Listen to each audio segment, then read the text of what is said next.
안녕하세요. 저는 막 대학을 졸업하고 서울에 살고 있는 25살 취업준비생입니다. 조금 특별한 저희 가족 이야기를 하려고 사연을 보내게 되었습니다. 저는 딸 부잣집의 막내로 그것도 늦둥이로 집안 식구들의 사랑을 독차지하며 자랐습니다. 우리 가족에 대한 이야기를 더하자면 저희 큰언니는 저보다 17살이, 둘째 언니는 15살이 많습니다. 엄청난 늦둥이인 셈이죠. 엄마는 전업주부이시고 아빠는 40년 넘게 다닌 제조업 회사를 은퇴하시고 취미로 서울 외곽에 작은 농장을 하며 지내고 있으세요. 그 덕분에 저는 엄마가 둘, 이모가 한 명인 셈으로 학창 시절을 보냈습니다. 저는 기억이 없지만 언니들은 매번 말합니다. 너 맨날 기저귀 누가 갈아준 줄 알아? 그거 다 언니가 했다. 안 잔다고 징징거릴 때 새벽마다 순번별로 일어나서 어르고 달랜 거 누군지 알아? 그거 언니들이 다 했다. 네가 옷 마음에 안 들어서 유치원 안 간다고 울고불고 해서 언니 학교 지각한 건 기억나? 저는 기억도 안 나는데 언니들은 뭐가 그렇게 재밌는지 만나기만 하면 그 얘기를 하며 까르르 합니다. 사실 언니들의 말이 틀린 건 아닙니다. 어린 시절 사진을 보면 엄마보다 언니들에게 안겨 찍은 사진이 더 많았거든요. 울고 있든 웃고 있든 제 옆엔 항상 언니들이 함께였습니다. 언니가 둘 다 똑같은 건 아닙니다. 둘째 언니는 제가 뭘 해도 잘한다 하며 저를 예뻐하는 스타일입니다. 중학교 때 친구들과 이야기하면서 든 생각이 우리 둘째 언니는 친구들의 이모 같은 스타일이구나 였습니다. 그런가 하면 역시 첫째라서 그런지 큰언니는 저에게 잘해줄 때가 더 많긴 했지만 무서운 엄마 역할이었습니다. 제가 늦게 들어오거나 성적이 떨어지고 또 안 좋은 친구들과 어울리면 엄마보다 언니가 더 벼락같이 화를 내곤 했으니까요. 중학교 때 그런 일이 있었습니다. 반에서 인기도 많고 흔히 말하는 잘 노는 친구들과 운동회 연습을 하다 친해진 적이 있습니다. 그전에는 말도 한번 섞어보지 않았지만 갑자기 그 친구들이 자신의 무리에 저를 끼워 놀아주려고 하는 것입니다. 어린 마음에 그런 친구들과 어울리면 제가 뭐라도 있어 보이고 대단해 보이지 싶은 마음이 들었습니다. 그래서 무리해서라도 그런 친구들과 놀며 으스대고 싶어졌습니다. 그 친구들과 어울리게 되자 공부는 당연히 뒷전이 되었고 생전 그래본 적 없던 일도 한 번이 어렵지 두 번부턴 쉽다고 스스럼 없이 하게 되었어요. 엄마에게 거짓말을 하고 친구들과 어울리기 위해 학원을 빠졌습니다.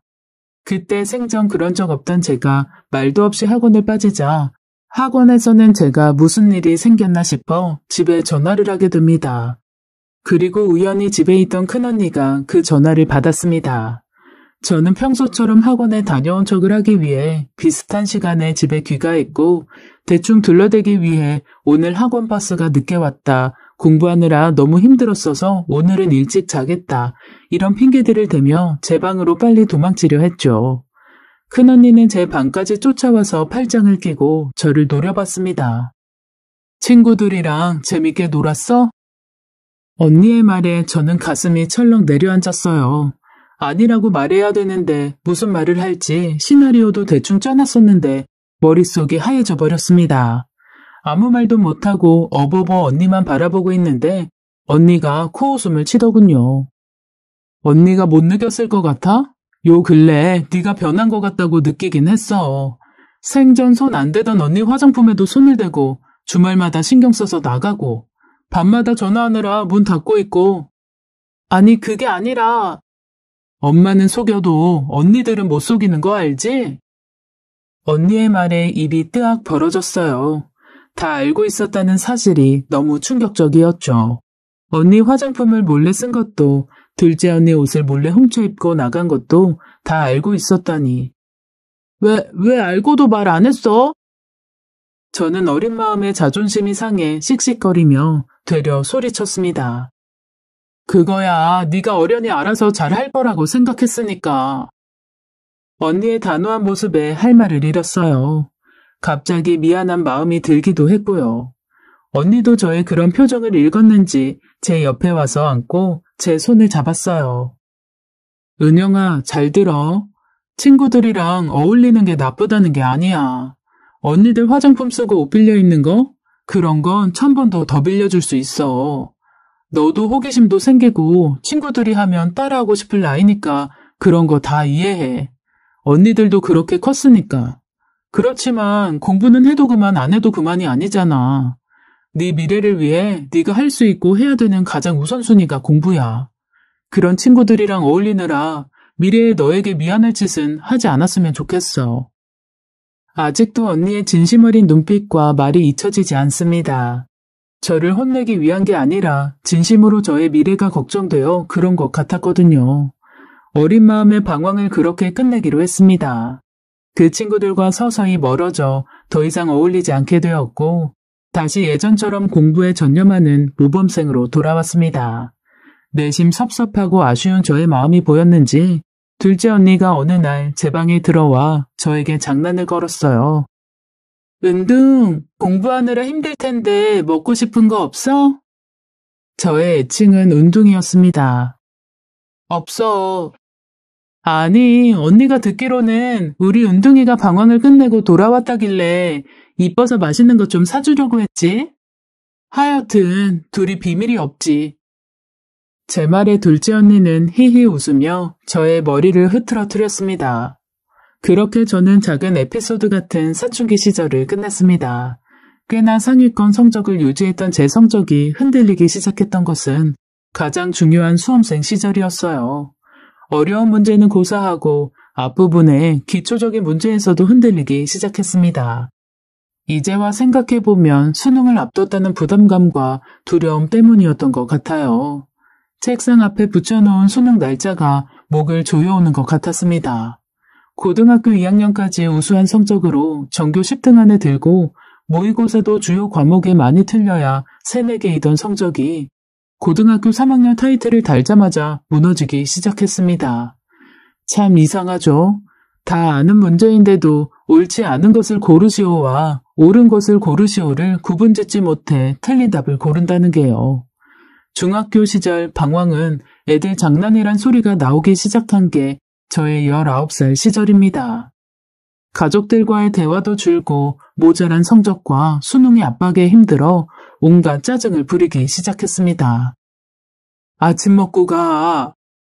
싫어, 먹기 싫어요. 은영아, 그래도 먹을 것도 없는데 뭘 먹으라고요. 저를 위해 굳이 1시간씩 일찍 일어나 아침을 차려준 엄마에게 할 소리는 아니었죠. 엄마는 식탁만 쳐다보고 가버리는 저를 후다닥 쫓아와 제 가방에 두유 한 팩을 넣어주셨습니다. 알았어. 반찬 맛없으면 이거라도 먹어. 지금은 배 안 고파도 학교 가면 배고파질 수도 있잖아. 매점 가면 돼요. 빈속에 과자 같은 거 먹지 말고 그래도 영양가 있는 걸 먹어야지, 은영아. 엄마의 말에 마음이 약해졌지만 정말 그땐 아무것도 먹고 싶지 않았어요. 네, 알겠어요. 대충 대답하고 집을 나섰죠. 그런 일들이 하나둘씩 쌓여갔어요. 가족들은 막내이자 수험생인 제 눈치를 받고 언니들이 한 소리를 하려고 해도 엄마가 나서서 말리셨어요. 너희들도 고3 때 저랬다. 다 이해해줘라. 공부하는 게 오죽 힘들면 그러겠냐.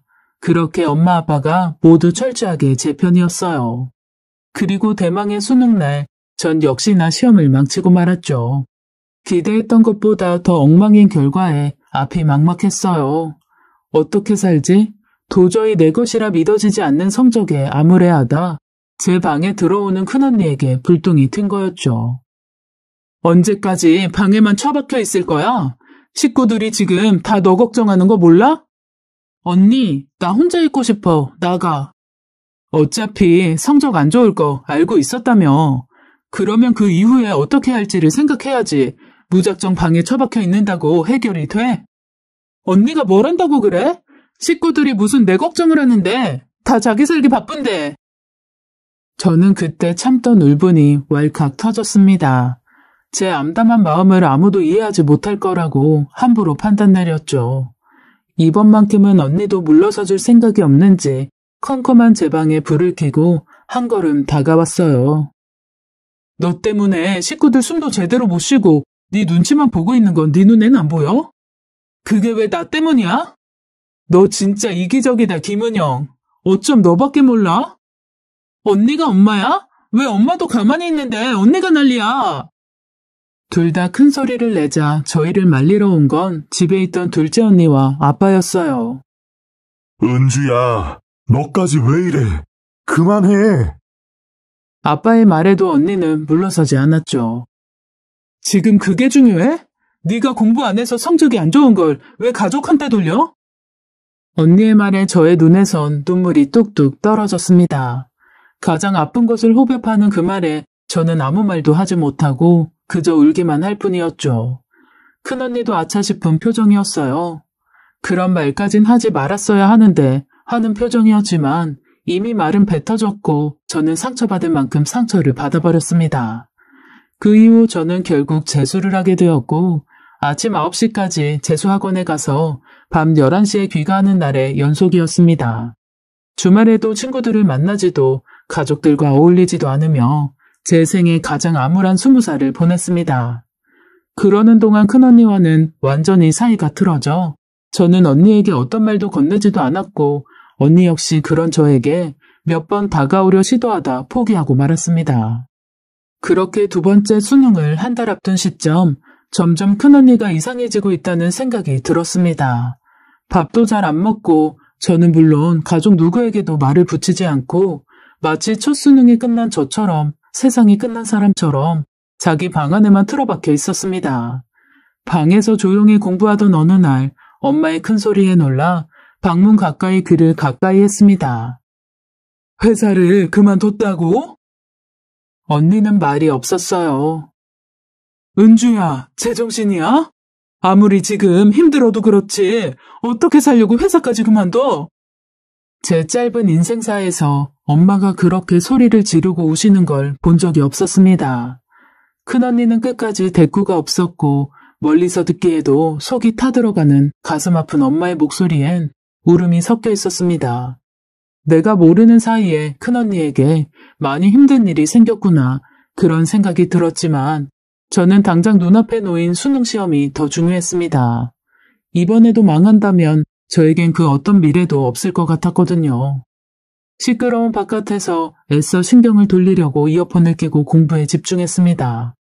두 번째 수능이 끝나고서야 알게 된 사실은 그 당시 큰언니가 많이 좋아했던 사람과 헤어져서 그렇게 힘들어했다고 둘째 언니에게 들었습니다.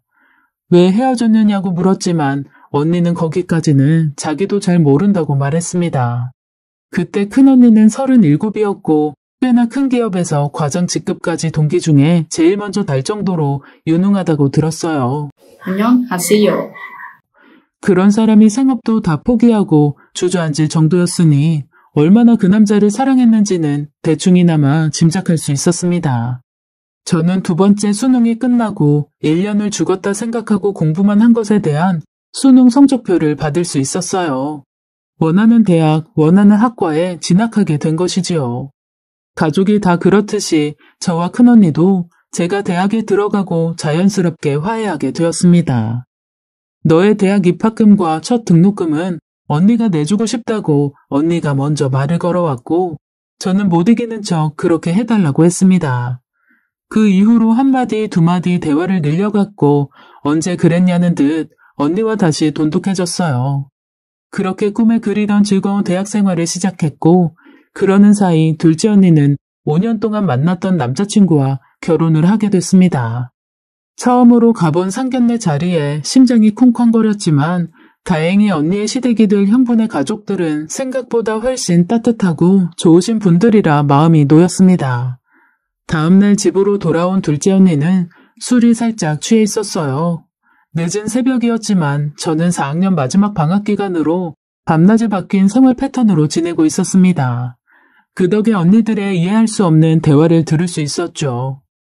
내가 먼저 결혼하게 됐네. 축하해. 진짜 잘 살고. 식구들도 다 좋아 보이더라. 언니가 먼저 결혼했어야 됐는데 나 왜 이렇게 언니한테 미안하지? 그런 게 어딨어. 너 취해서 쓸데없는 소리 한다 또. 언니만 생각하면 너무 마음이 아파서 그래. 뭘 그래, 그러지 말라니까. 언니가 답답하면서도 이해가 가기도 하고, 언니가 대단하면서도 또 언니가 안쓰러워. 물론 나도 은영이 너무 사랑하지만 언니만 생각하면 마음이 너무 아프고 가끔 은영이가 미울 때가 있어. 은진아, 너 취했다. 들어가서 자자 얼른. 언니들의 대화는 도저히 이해할 수 없었어요. 특히나 둘째 언니의 마지막 말이요. 은영이를 너무 사랑하지만 언니만 생각하면 가끔 은영이가 미워질 때도 있다니요. 제가 뭘 잘못했다고 제가 미워진다는 건지, 왜 큰언니가 먼저 결혼했어야 하는지, 그게 또 나랑 무슨 연관이 있는 건지 도무지 이해할 수가 없었습니다. 그날 밤을 뜬 눈으로 새우고 아무리 잊어버리려 해도 언니들의 대화가 머릿속에서 잊혀지지 않았어요. 며칠 후 저는 용기 내어 식구들이 모두 모여있는 자리에서 그 얘기를 꺼냈습니다. 며칠 전에 은진 언니 취해서 들어온 날 나 언니들 대화 들었어. 제 말에 언니들은 놀란 표정이 되었고 엄마 아빠는 영문을 모르는 표정으로 저희를 쳐다봤습니다. 그게 무슨 소리야? 왜 은주 언니가 안쓰럽고 답답해? 은주 언니가 불쌍한 이유가 나 때문이야? 그래서 둘째 언니가 내가 가끔 미운 거야? 은영아. 놀란 큰언니가 자리에서 일어섰습니다. 한 번에 알 수 있었죠. 언니의 놀란 표정만으로도 이건 그냥 넘기고 말 별것이 아니라는 걸요. 대답해줘. 나 이해가 안 돼. 엄마, 대답해줘요. 엄마도 놀란 표정이었지만 다른 말을 할 줄 모르는 사람처럼 제 이름만 반복해서 부를 뿐 아무 말도 못했어요. 왜 내가 은주 언니를 불쌍하게 만든 건데? 엄마, 아빠, 말 좀 해줘요. 왜 나만 따돌려? 다들 아는 눈치인데 도대체 왜 나한테만 안 알려주냐고요. 이상한 두려움이 마음을 불안하게 만들었습니다. 저도 모르는 사이 저는 눈물을 뚝뚝 흘리며 울고 있었어요. 여보, 그냥 얘기해줘. 침묵을 깬 건 아빠였고 엄마는 긴 한숨을 쉬었어요. 아니에요. 이 사단을 만든 건 나니까 내가 말할게. 둘째 언니가 말했고 당연히 큰언니는 안 된다며 말렸어요. 언니, 얘도 이제 알고 받아들일 수 있는 나이야. 은영이 마냥 어린아이 아니야. 둘째 언니의 그런 진지한 표정은 처음이었어요. 은영아, 널 따돌린 게 아니야. 너를 위해 모두가 숨긴 사실이 있어. 사실 큰언니가, 은주 언니가 고등학교 때 너를 갖게 됐어. 너의 친엄마는 엄마가 아니라 사실 은주 언니야. 무슨 소리지? 저는 분명히 한국어를 들었는데 왜 이해가 안 될까요? 거짓말하지 마! 저도 모르게 소리를 질렀습니다. 정말이야. 이렇게 밝히게 될 줄은 몰랐지만 네가 알게 됐을 때 충격을 견디지 못할까 봐 우리도 말하기가 너무 겁났어. 그러면 내 친엄마가 은주 언니? 은주 언니가 내 엄마라고? 받아들이기 힘들겠지만 사실이야. 은주 언니는 그때 고등학교 1학년이었어. 너무 어렸어. 말도 안 돼. 엄마 아빠가 친한 원장님이 있는 병원에서 너를 몰래 낳고 그리고 너를 엄마 막내딸로 출생신고했어. 엄마한테 너도 소중하지만 은주 언니도 너무 소중한 딸이잖아. 언니의 앞날도 엄마는 걱정을. 말도 안 돼. 저는 더 이상 은진 언니의 말을 듣지 못하고 자리를 박차고 일어났습니다. 받아들이기엔 너무나 벅찬 현실이었죠. 도망치듯 집을 벗어나 학교 근처에 자취하는 친구에게 연락을 했습니다. 며칠만 너희 집에 머물게 해달라고 서럽게 엉엉 우는 저를 보며 친구는 왜 우느냐고 물어보지 않고 얼마든지 제가 원하는 만큼 지내라고 말해줬습니다. 저는 그렇게 친구의 집에서 몇 날 며칠을 보냈어요. 많은 생각을 했습니다. 이건 드라마에서나 본 것 같은 출생의 비밀이었거든요. 저는 단 한 번도 제가 그런 일의 주인공이 될 거라고 생각해 본 적이 없었습니다. 혼란스럽고 받아들이기 어려웠고 또 무엇보다 외로웠습니다. 항상 가족들에게 둘러싸여 관심의 중심에서 사랑받던 제가 혼자 덩그러니 떨어져 버린 기분이었어요. 엄마도 아빠도 보고 싶었어요. 언니들도 보고 싶었고요. 하지만 누구보다 은주 언니가 가장 보고 싶었습니다. 엄마라니, 언니가 아니라 내 엄마라니. 집을 나온 지 일주일이 흘렀고 저는 늦은 새벽에 둘째 언니에게 전화를 걸었습니다. 은진 언니, 친구 집에 가 있는 거지? 너랑 제일 친한 친구? 언니가 걱정 안 해도 되는 안전한 곳 맞지? 응, 맞아. 밥은 잘 먹고 있고? 언니의 따뜻한 말에 왈칵 눈물이 났습니다.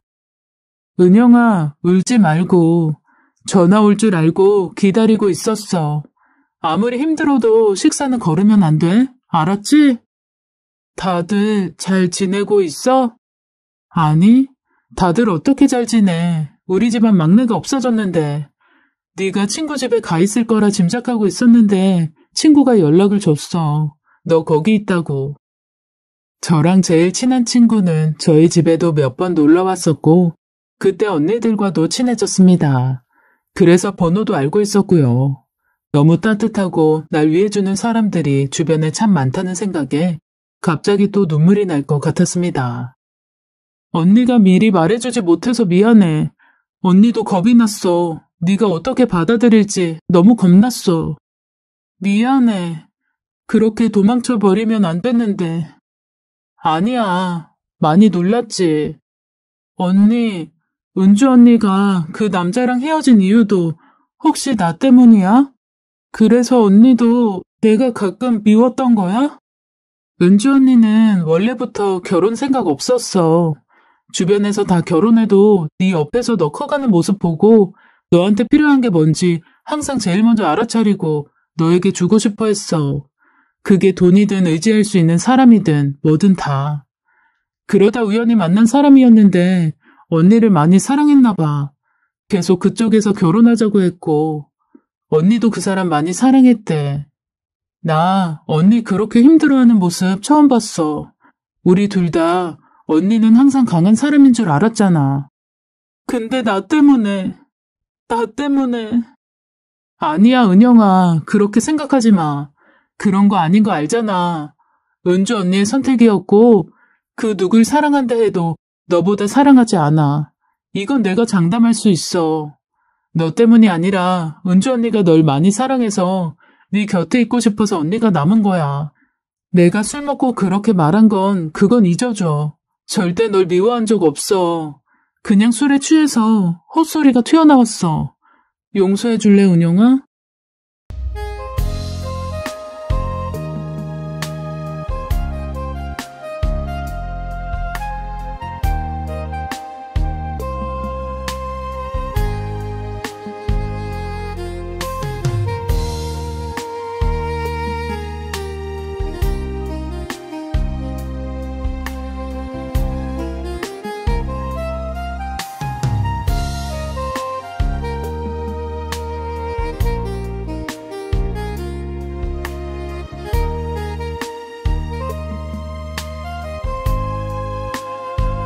둘째 언니의 말에 눈물이 왈칵 터졌어요. 누가 뭐라고 해도 이 세상에서 절 제일 사랑해주는 건 가족들이라는 생각이 들었습니다. 저는 그날 친구에게 연락을 하고 친구 집을 나와 다시 집으로 돌아갔습니다. 집에 들어가도 되겠냐는 저의 연락에 은진 언니는 당연하다며 얼른 들어오라고 모두들 널 기다리고 있다고 했습니다. 가족의 품으로 돌아와 다시 만난 식구들은 제 걱정과 다르게 원망이나 꾸지람 하나 없이 저를 안아줬어요. 걱정했다고, 보고 싶었다고, 이렇게 다시 돌아와줘서 고맙다면서요. 그리고 저는 은주 언니와 많은 얘기를 나눴습니다. 언니는 제게 이렇게 알게 되게 해서 미안하고 미리 말해주지 못해서 정말 미안하다며 둘째 언니와 똑같은 말을 했습니다. 그리고 어쨌든 우리가 앞으로 바뀔 건 없다고 했습니다. 저의 엄마 같은 언니로 계속 저를 지켜줄 거라고요. 저도 말했습니다. 넘치는 사랑과 보살핌으로 나는 다 큰 어른이 되었다고요. 안녕하세요.